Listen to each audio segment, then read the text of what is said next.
নমস্কার, আমি অ্যাস্ট্রোলজার বৈশালী সরকার বলছি। আজকে যে বিশেষ বিষয় নিয়ে আলোচনা করব সেটা আপনাদের প্রত্যেকেই আমরা কিন্তু এখন প্রফেশনাল দিকে যেতে চাই, আর এই যোগটি আমাদের কোন দিকের প্রফেশনে সাকসেস দিতে পারে সেটা নিয়ে আলোচনা করব। আপনারা ভাবছেন কোন যোগের কথা বলছি? একদম ঠিক ধরেছেন, বৃহস্পতি এবং কেতুর যোগ। বৃহস্পতি এবং কেতুর যোগ কোন কোন দিকে মানুষকে সফলতা দিতে পারে আজকে সেটা নিয়ে আলোচনা করব।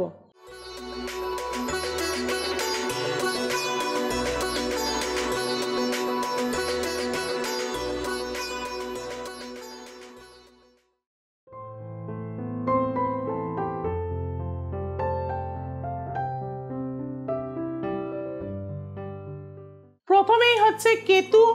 কেতু হচ্ছে আমাদের পূর্ব জন্মের যে কর্মফল তার যে স্বরূপ সেটাই হচ্ছে কেতু। আর কেতুর কি থাকে? মাথা থাকে না, কেতুর ধর থাকে, অর্থাৎ অনুভূতি থাকে। সে কিন্তু দেখতে শুনতে কিছুই পারে না, তার অনুভূতি দিয়ে সে কিন্তু সব কিছু অনুভব করে থাকে। আর বৃহস্পতি কি?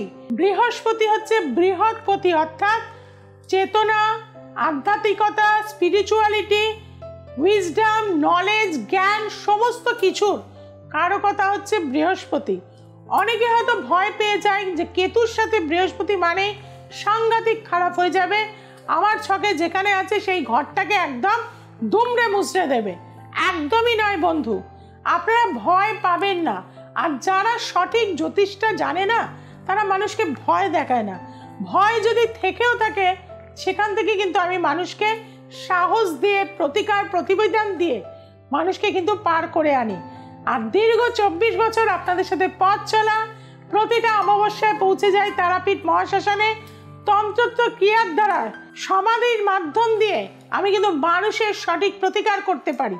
আর যে কারণেই কিন্তু দূর দূরান্তের মানুষ আজও কিন্তু আমার কাছে ছুটে আসে। আর যারা একবার কাছে আসে তারা কিন্তু 100% সফলতা পায়। কাজেই যাদের জন্মছকে কেতু বৃহস্পতির যোগ, অনেক জ্যোতিষী দেখবেন দেখেই বলবে আপনার সব শেষ হয়ে যাবে, কেরিয়ার কিচ্ছু হবে না, আপনি কোনো দিক থেকেই সাকসেস পাবেন না।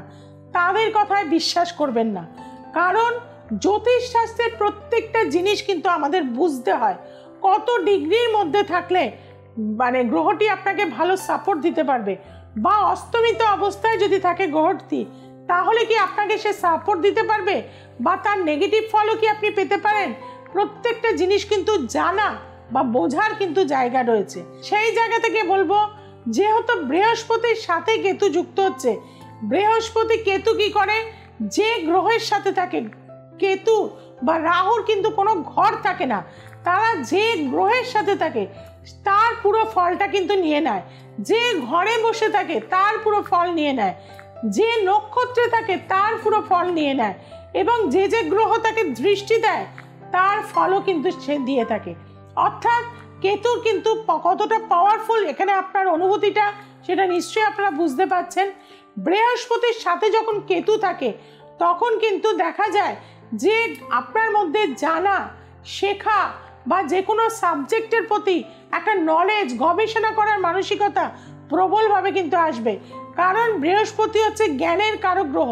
এমনকি অকাল সায়েন্সের প্রতিও, অ্যাস্ট্রোলজি, নিউমেরোলজি, রেইকি, এই ধরনের পরতন্ত্র, এই ধরনের জিনিসের প্রতিও আপনাদের কিন্তু ইন্টারেস্ট, যাদেরই কিন্তু কেতুর বৃহস্পতির সংযোগ, কেতু রয়েছে বৃহস্পতি স্টারে বা বৃহস্পতি রয়েছে কেতু স্টারে জন্মছকে, তাদের কিন্তু এই ধরনের কানেকশন হবে। লগ্নে যদি বৃহস্পতি কেতু থাকে, আমরা বলেই থাকি যে সেই ব্যক্তি কিন্তু নলেজেবল হয়, তার অনেক জ্ঞান বুদ্ধি, এবং তার থেকে যদি কেউ মানে ডিসিশন নিতে চায় সেটা কিন্তু যথেষ্ট ভালো হয়ে থাকে।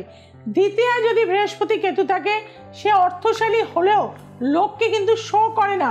অনেক মানুষ আছে না ফান্টুস কথাবার্তা, এই আছে ওই আছে এগুলো বলে, কিন্তু যাদের দ্বিতীয় বৃহস্পতি কেতু আছে তাদের প্রচুর অর্থ থাকলেও কিন্তু তারা প্রকাশ করতে চায় না। তৃতীয় বৃহস্পতি কেতু থাকলে কি হয়, ভাই বোনেরা কিন্তু তাদের খুব জ্ঞানী হয়, ভাই বোনেদের সাহায্যে তাদের জীবনে অনেকটা উন্নতি হয়ে থাকে। চতুর্থে বৃহস্পতি কেতু, মায়ের শরীর স্বাস্থ্য কিছুটা খারাপ হলেও মায়ের মধ্যে কিন্তু জ্ঞান নলেজ প্রচুর পরিমাণে থাকে, তবে কিছুটা বাস্তু সমস্যা কিন্তু দেখা যায়। পঞ্চমে কিন্তু বৃহস্পতি কেতু ভীষণই সুফল দেয়। পঞ্চমে বৃহস্পতি কেতু কিন্তু ভীষণভাবে জ্ঞানী করে। পঞ্চম হচ্ছে আমাদের আইকিউ লেভেল। বৃহস্পতি কেতু অর্থাৎ ইন্টারনাল মানে মেডিকেল দিকে যদি কেউ যেতে পারে ভীষণ ভালো ফল দিয়ে থাকে। ষষ্ঠে যদি বৃহস্পতি কেতু হয় সে উচ্চ পদে চাকরি করে, কিন্তু তার গুপ্ত শত্রুতা প্রবলভাবে হয়ে থাকে। সপ্তমে যদি বৃহস্পতি কেতু থাকে তার পার্টনার কিন্তু যথেষ্ট জ্ঞানী হয়, কিন্তু অন্য কাস্টের সাথে কিন্তু তাদের বিয়ে হয়ে থাকে। অষ্টমে যদি বৃহস্পতি থাকে বা কেতু যুক্ত অবস্থায় থাকে, অকাল সায়েন্স, নিউমেরোলজি, আধ্যাত্মিকতা, স্পিরিচুয়ালিটি, তন্ত্র এইগুলোর প্রতি কিন্তু আকর্ষণ ভীষণভাবে থাকে, ইনটিউশন পাওয়ার প্রবলভাবে থাকে। নবমে যদি থাকে যাদের কেতু এবং বৃহস্পতি, তাদের পিতার থেকে প্রচুর অর্থ বা পিতার থেকে অনেক সম্পদ লাভ হয়ে থাকে। দশমে যদি থাকে বৃহস্পতি কেতু উচ্চ পদে বা বসের সাথে, বসের প্রতি কিন্তু আপনার যথেষ্ট অনুগত কিন্তু আপনি থাকবেন। একাদশে বৃহস্পতি কেতু প্রচুর অর্থের মালিক হয়, প্রচুর প্রপার্টি বিষয় সম্পত্তি থাকে, কিন্তু প্রকাশটা কম থাকে। আর দ্বাদশে যদি বৃহস্পতি কেতু থাকে বিভিন্ন রকম স্পিরিচুয়ালিটি, যোগ, আধ্যাত্মিকতা, থার্ড ফোর্সের সাথে একটা কানেকশন কিন্তু তাদের হয়ে যায়।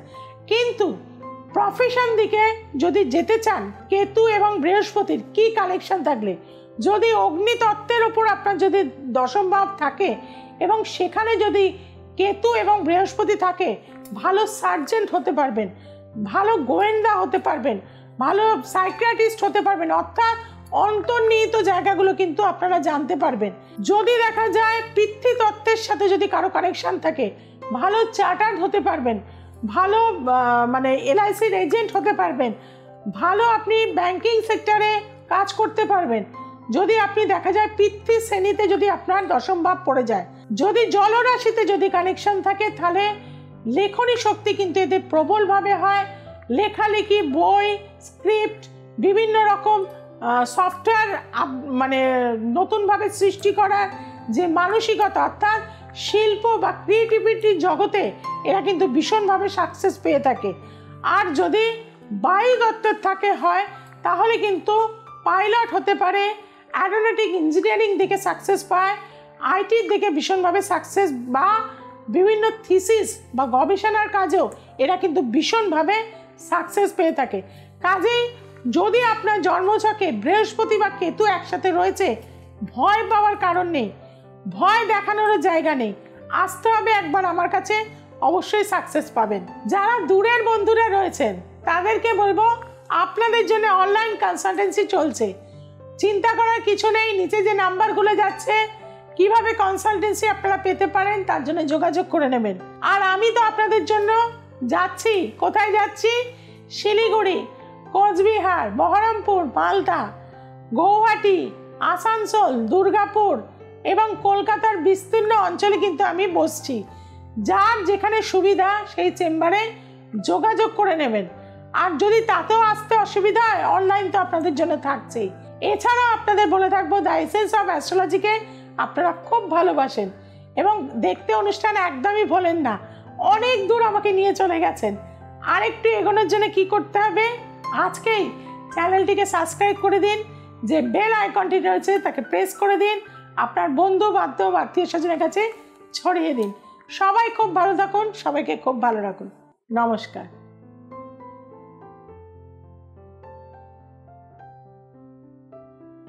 আমার নাম পল্লবী মণ্ডল। আমি দিদিকে ব্যারাকপুর চেম্বারে দেখিয়েছিলাম মা বাবা সংক্রান্ত কিছু সমস্যা নিয়ে, বাস্তবগত কিছু সমস্যা নিয়ে। তা আমরা এখন খুব ভালো আছি প্রত্যেকটা মানুষ। আর যদি আপনারা কেউ দেখাতে চান, কোনো সমস্যা থাকে, তাহলে আপনারা এসে দিদিকে দেখিয়ে যেতে পারবেন। খুব ভালো থাকবেন। নমস্কার, আমার নাম ভাগ্যশ্রী চ্যাটার্জি। আমি বৈশালী আন্টির কাছে আসি, গড়িয়াহাট চেম্বারে ওনাকে দেখাই। আমি বর্তমানে MSc in environmental science and disaster ম্যানেজমেন্টে নরেন্দ্রপুরে পড়ছি। আমার কিছু স্টাডি রিলেটেড প্রবলেম ছিল, সেটা আমি দিদির কাছে এসে অনেকটাই লাভ পেয়েছি, আমি অনেকটাই বেনিফিট পেয়েছি। তো আমি বলতে চাই যে আরও যারা কিছু সমস্যা বা কিছু প্রবলেমে আছেন, পড়াশোনা রিলেটেড বা কিছু অন্য কিছু ইস্যু রিলেটেড, তারা ওনার কাছে এসে একটু যোগাযোগ করতে পারেন, আপনারা বেনিফিট পাবেন অবশ্যই।